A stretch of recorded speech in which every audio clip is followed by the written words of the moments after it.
জলপাইগুড়ি নাবালিকা ছাত্রীকে ধর্ষণের অভিযোগে অভিযুক্তের কঠোর শাস্তির দাবিতে পথে নামলেন ডিএসও, ডিওয়াই এবং এমএসএস এর সদস্যরা। পাশাপাশি মদ ও মাদকদ্রব্যের প্রসার রোধে পুলিশ প্রশাসনকে কার্যকরী পদক্ষেপ গ্রহণের দাবি তোলা হয়েছে সংগঠনের তরফে। মঙ্গলবার সন্ধ্যায় সংগঠনের সদস্যরা একটি মিছিল করে জলপাইগুড়ি কোতোয়ালি থানার সামনে উপস্থিত হন। দোষীর দৃষ্টান্তমূলক শাস্তির দাবিতে সরব হন তারা। এই দাবিতে বেশ কিছুক্ষণ ধরে চলে বিক্ষোভ। পরে থানায় একটি ডেপুটেশনও জমা করা হয়। উল্লেখ্য, সম্প্রতি জলপাইগুড়িতে ছাত্রীকে চকলেটের সাথে মাদক মিশিয়ে ধর্ষণ করার অভিযোগ ওঠে এক টোটো চালকের বিরুদ্ধে, অর্থাৎ প্রতিবেশী এক টোটো চালকের বিরুদ্ধে, যে খবর আমরা কিন্তু সম্প্রচার করেছিলাম। যারা বলছে যদিও এই অভিযোগ পাওয়া মাত্রই পুলিশ সেই অভিযুক্তকে কিন্তু গ্রেফতার করেছে।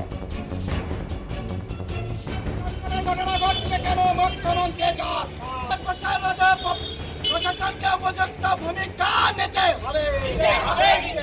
মাদকদ্রব্যের প্রসার রোধ করতে পারছে না কেন প্রশাসন?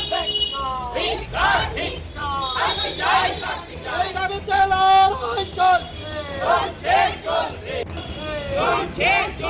প্রতিবাদ চলছে। জলপাইগুড়ি শহর সংলগ্ন এলাকাতে অষ্টম শ্রেণীর ছাত্রীকে মাদক মিশিয়ে খাবারের লোভ দেখিয়ে ধর্ষণ। একদিকে আর্জি করে ঘটনার বিচার আমরা এখনো পাইনি, উপরন্তু সরকার লাগাতার মদ ও মাদকের লাইসেন্স ঘটাচ্ছে, অথচ নারী সুরক্ষার প্রশ্নে কোনো রকম ভূমিকা সরকার গ্রহণ করছে না। আমরা মনে করি আমরা কি থানায় গিয়ে একের পরে ডেপুটেশন দিতে আসবো নারী ধর্ষণের প্রতিবাদ জানাতে? দিতে হবে না। ধর্ষণের প্রতিকার কোথায়? লাগাতার পর্নোগ্রাফির চর্চা চলছে। নৈতিক সংস্কৃতি দেওয়ার কোনো ইচ্ছা, সদিচ্ছা সরকারের পক্ষ থেকে নেই। সরকার মদ কারণগুলিকে যথাযথ দৃষ্টিভঙ্গিতে দেখা দরকার। আজকে আমরা থানায় ডেপুটেশন দিতে এসেছি বিপ্লবী ছাত্র সংগঠন। জলপাইগুড়ি শহর সংলগ্ন এলাকাতে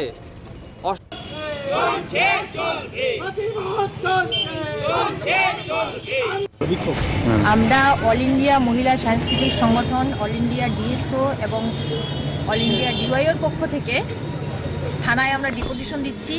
এমন একটা সময় যখন সারা দেশ তথা দেশের বাইরে আরজিকর আন্দোলন, আরজিকর ডাক্তার ধর্ষণ এবং খুনের বিচারের দাবিতে সারা দেশ এর প্রতিবাদে আন্দোলন করছে এবং এই আন্দোলনের এখনো আমরা বিচার পাইনি। সেই বিচার না পাওয়ার পরিপ্রেক্ষিতে আপনারা দেখেছেন সংবাদ মাধ্যমে এবং খবরের কাগজে যে জলপাইগুড়ি শহরের একজন অষ্টম শ্রেণীর ছাত্রীকে স্কুল ফেরার পথে চকলেটে নেশা জাতীয় কিছু খাইয়ে তিস্তার পাড়ে তাকে নিয়ে গিয়ে ধর্ষণ করে এবং ধর্ষণের পরে তাকে বাড়ির লোককে প্রাণে মারার হুমকি দেয়। এই যে এরকম একটা নৃশংস ঘটনা ঘটছে দিনের পর দিন, একের পর শহর, প্রত্যেকটা শহরে যেভাবে দিনের পর দিন নাবালিকা ধর্ষণ হচ্ছে, খুন হচ্ছে, আমরা এর বিরুদ্ধে থানায় ডেপুটেশন দিতে আসছি। আমরা মনে করি যে সরকার এর জন্য কিন্তু কোনো উপযুক্ত ব্যবস্থা গ্রহণ করছে না। একদিকে বিচারের নামে প্রহসন চলছে, ন্যায় বিচার হচ্ছে না, অন্যদিকে একের পর এক মদের ঢালাও লাইসেন্স দিয়ে যাচ্ছে।